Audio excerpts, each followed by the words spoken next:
Good morning and welcome to our news bulletin, coming to you live from Warsaw. I'm Salia Strzemska. We can't allow President Putin to play games with President Trump's deal, British Prime Minister Keir Starmer said on Friday. Later today, the British Prime Minister will host a video conference with European leaders as well as EU and NATO officials. Thus far, Ukraine agreed to a 30-day ceasefire on Monday, but the Kremlin has yet to issue a clear response. After Ukraine agreed to the US-brokered 30-day ceasefire deal with Russia, which now awaits Russian President Putin's approval, Ukrainian President Volodymyr Zelenskyy said that all Kremlin responses to a potential truce are simply serving Putin's agenda. We have heard the predictable, manipulative words from Putin in response to the idea of a frontline ceasefire. He's already laying the groundwork for rejection. Putin is, of course, afraid to tell President Trump outright that he wants to prolong this war and continue killing Ukrainians. Instead, in Moscow, they surround the idea of a ceasefire with preconditions designed to make it impossible or at least delay it for as long as possible. Zelensky's words come after Putin said he's open to ceasefire talks. I think that we need to talk about this with our American colleagues, call President Trump, discuss it together. Though US President Donald Trump still hasn't sat at the negotiating table with Putin, his special envoy Steve Witkoff spoke to Putin on Thursday. Following the discussions, President Trump took to his platform Truth Social and hailed them as productive. He also stated he made a special request to Putin. At this very moment, thousands of Ukrainian troops are completely surrounded by the Russian military and in a very bad and vulnerable position. I've strongly requested to President Putin that their lives be spared. This would be a horrible massacre, one not seen since World War II. In a similar vein, late on Thursday, US National Security Advisor Mike Waltz expressed hope the talks will end in an armistice, given progress in the negotiations with both sides. We do have some cautious optimism. Of course, both sides will have their demands, and of course, both sides are going to have to make some compromises.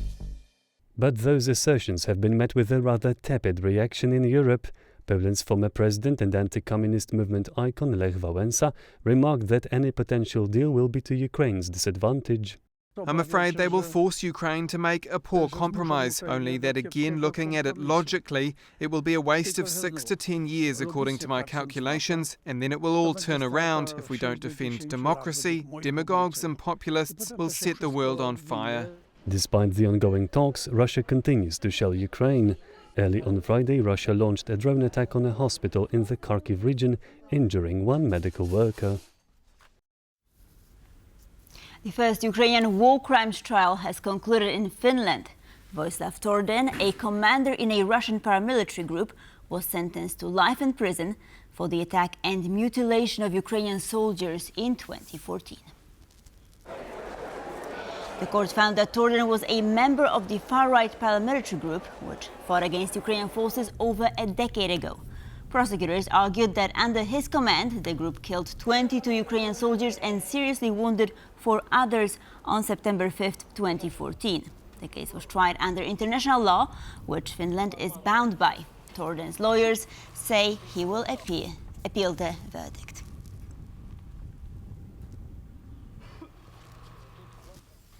The Ukrainian military operation in Russia's western Kursk region has achieved its objectives by diverting Russian forces from more difficult front lines. According to Ukrainian President Volodymyr Zelenskyy, he acknowledged that the situation remains challenging, but dismissed reports of Ukrainian troops being encircled, in contrary to what Vladimir Putin says.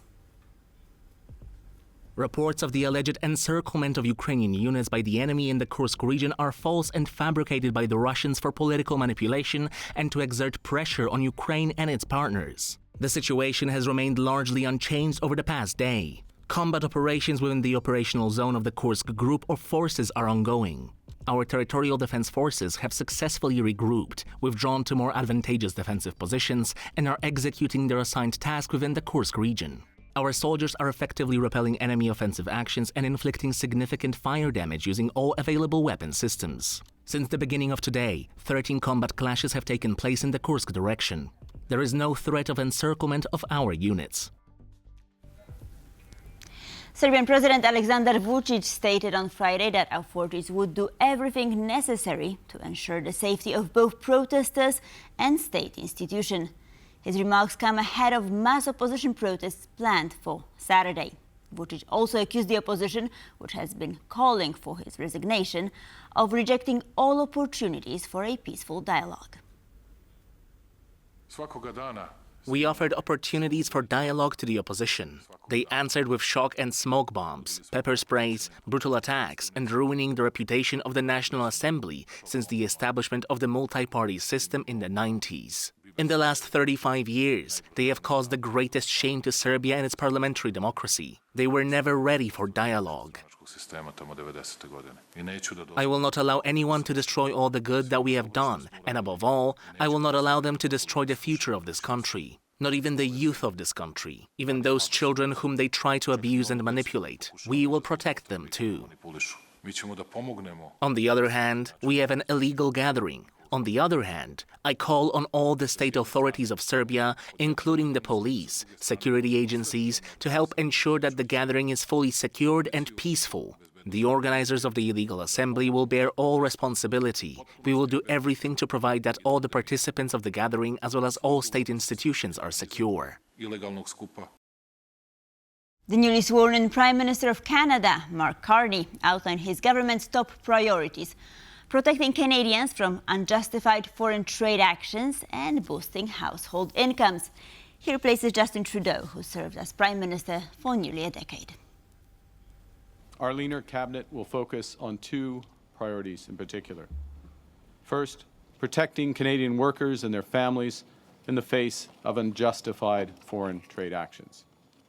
And second, growing this great country by putting more money in Canadians' pockets. I received an invitation from the President of France to discuss a variety of issues, both economic, commercial, to reinforce those relationships, also issues related to security in Europe, in Canada. Similar discussions will be had with the Prime Minister in the United Kingdom. This is sensible.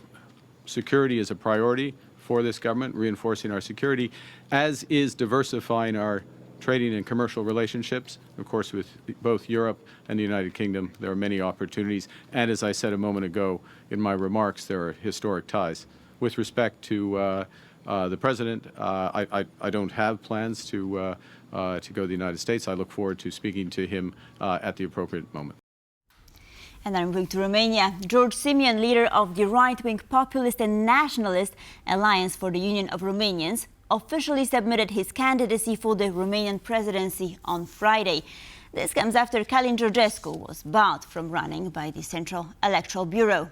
Simion is currently under investigation for inciting violence following Romania's decision to ban Georgescu from running. We are not against EU.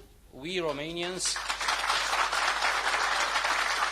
want to be a part of EU, but not a part of the EU crooked bureaucratic Brussels, but a part of an Europe of nations alongside with the other 26 members. We are an European country. Will they try to eliminate me following the model of Călin Georgescu? Another will come next, and another, and another. They cannot do this to the Romanian people. Europe and America must be together in the future. We should not be forced to choose between mother and father. There is no free world, and there is no future of Europe and of the European Union without the United States. This is my vision, and the vision of the European Party we are part of. After nearly 4 decades of conflict over Nagorno-Karabakh, Armenia and Azerbaijan have finalized the wording of a peace agreement. Meanwhile, following his meeting with Vladimir Putin in Moscow, U.S. Middle East Special Envoy Steve Witkoff traveled to Baku on Friday to work on strengthening the trilateral alliance between U.S., Israel and Azerbaijan. Aisha Bachi reports. After nearly 40 years of conflict, Armenia and Azerbaijan might be on the verge of signing a peace treaty. First, let us confirm that the negotiations on the text of the agreement on peace and the establishment of interstate relations between Armenia and Azerbaijan have been completed with the agreement on the text, which in my opinion is an important event. Negotiations have been ongoing for some time with mediation efforts from Moscow, the EU and the US. I remember the hug. Steve Witkoff, the special envoy of US President Donald Trump, landed on Friday morning in Baku after an overnight visit to Moscow. I think the trip to Baku may have to do with trilateral negotiations that have been pushed by Israeli Prime Minister Benjamin Netanyahu towards Donald Trump that is trying to strengthen this alliance between the United States, Israel, and Azerbaijan, and likely trying to bolster Azerbaijan as a mediator or a future mediator for the conflict in Ukraine, as well as a neutral party for a rapprochement between the United States and Russia. Azerbaijan and Israel have very deep relationship covering many spheres, including security, economy, defense, and etc. So under these circumstances, the Israeli side primarily encouraged the establishment of trilateral cooperation. The breakthrough occurred when Armenia agreed to abandon its territorial claims against Azerbaijan and to forego the presence of Russian troops as peacekeeping forces, but major obstacles remain. As the next step, Azerbaijan expects that Armenia will amend its constitution and other legal frameworks to remove any remaining claims against Azerbaijan's territorial integrity and sovereignty. This is a prerequisite for the final signature. Armenia would need to rewrite its constitution and then have another referendum in which it has to pass, and at least 25% of the population needs to vote in the referendum for it to be considered legally binding. That will take years at the most. Armenia and Azerbaijan have fought a series of wars since the late 1980s. When Nagorno-Karabakh, a region in Azerbaijan that had mostly Armenian population at the time, broke away from Baku with Yerevan's support. In September 2023, Azerbaijan retook Karabakh by force, prompting almost all the territory's 100,000 Armenians to flee back to Armenia. Both sides have long said they want to sign a treaty to end the long-running conflict, but have wrangled over the details of what it might look like for years. And now on a domestic note, according to the latest opinion poll conducted for TVP, Poland's national broadcaster, if the presidential election were held this Sunday, Rafał Trzaskowski, Warsaw's incumbent mayor and civic coalition-backed candidate, would be the likely winner. The poll indicates that Trzaskowski has a strong chance of winning both the first and second rounds.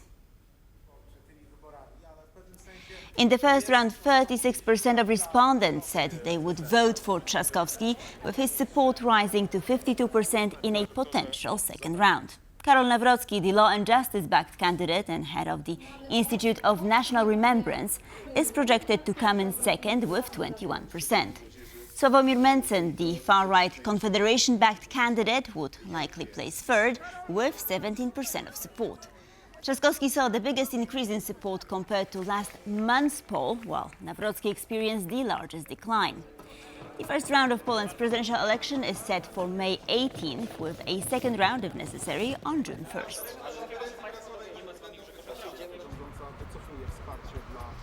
And that's our foreign news bulletin, but please stay tuned for more World Talks coming up.